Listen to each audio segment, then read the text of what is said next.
10 টাকা দিয়ে 3 দিন আগে একটা পাতাকপি কিনে আনছিলাম। তা ঘরের ভিতর ছেলেরা ফুটবল খেলে নিয়ে বেড়াচ্ছে আর কত টিটকারি মারতেছে। এখন কি কেউ পাতাকপি খায়? তুমি বাজারে গেছো, সস্তা তরকারি নিয়ে আসছো, বাবা টিটকারির ঠেলায় মনে হচ্ছে যে আমি গাঙ্গের ওপার চলে যাচ্ছি। আর সেইটা দিয়ে দেখো কি তৈরি করে ফেলে দিলাম। আর ইফতারিতে সবাই ভাগাভাগি করে খাচ্ছে। তা সেই পাতাকপি কাটিয়ে কুটিয়ে বললাম, দাঁড়া, তোদের আর ফুটবল খেলা লাগবে না, আজকের থেকে খতম করে দিলাম। সিদ্ধ করে নিছি আর ফ্রিজে 3-4 দিন আগে সিদ্ধ করে রেখে দিয়েছিলাম বাইতেও শাক, তাই এখন বের করে নিলাম। দেখো কালারটা কত সুন্দর আছে, তাই চিংড়ি মাছ দিয়ে ভাজি করব, বুঝছো।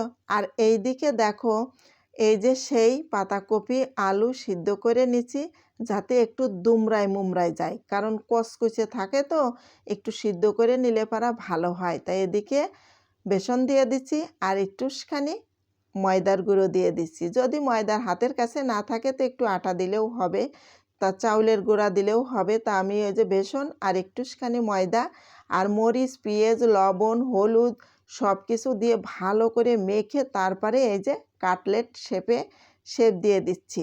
খালি শুধু মাংসের কাটলেট হয়, তারপরে মাছের কাটলেট হয়, কিন্তু পাতাকপির হবে না কেন? একদিন তৈরি করে খেয়ে দেখো, হেভি টেস্টি লাগে। এখন রান্না করব তো এই জন্য আবার অনেকগুলো মাছ আমি ভাজি করে নিচ্ছি। আমার এটা হচ্ছে অভ্যাস, বেশি করে আমি ভাজি করে রেখে দিই। আর এই যে বেসন গুলানো ছিল আগের থেকে, আজকে বেগুনি ভাজি করব না, আজকে ইফতারিতেই কিন্তু এই পাতাকপির কাটলেট দিয়েই চলবে। তা আমি আবার বেসনের ভিতরে দিয়ে ভিজিয়ে এপিট ওপিট করে তাই এই যে কড়াইয়ের ভিতরে দিয়ে দিলাম। কত সুন্দর হবে, ফুলিয়ে ফুলিয়ে একদম টইটুপুর ব্যাঙের মতো হয়ে যাচ্ছে। আমি আর ঠেকাইতেই পারছি না। কড়াইয়ের ভিতরে দিয়েছি যখন, এপিট ওপিট করে যখনই ভাজতেছি তখনই দেখতেছি যে ব্যাঙের মতো হয়ে গেছে, ফুলিয়ে ফুলিয়ে এত সুন্দর। ওরে বাবা, ভাজার আগেই এসে টেন্ডার দিচ্ছে, আম্মু আমার 2 খেন, আর এক ছেলে বলতেছে আম্মু আমার 3 খেন। এত সুন্দর হচ্ছে কেন? তোমরা বলেছিলে আমি সস্তা তরকারি এনেছি, তা দেখো সস্তা তরকারির মূল্য হয়ে গেছে।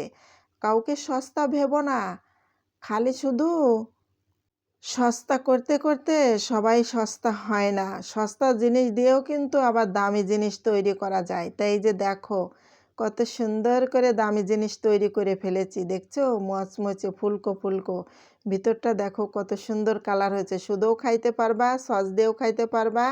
তা তোমরা বন্ধুরা একদিন পাতাকপি দিয়ে পাতাকপির কাটলেট এভাবে তৈরি করে মানে ইফতারিতে তোমরা রাখতে পারো, যে কোনো সময় এই নাস্তাটা তৈরি করে খেতে পারো।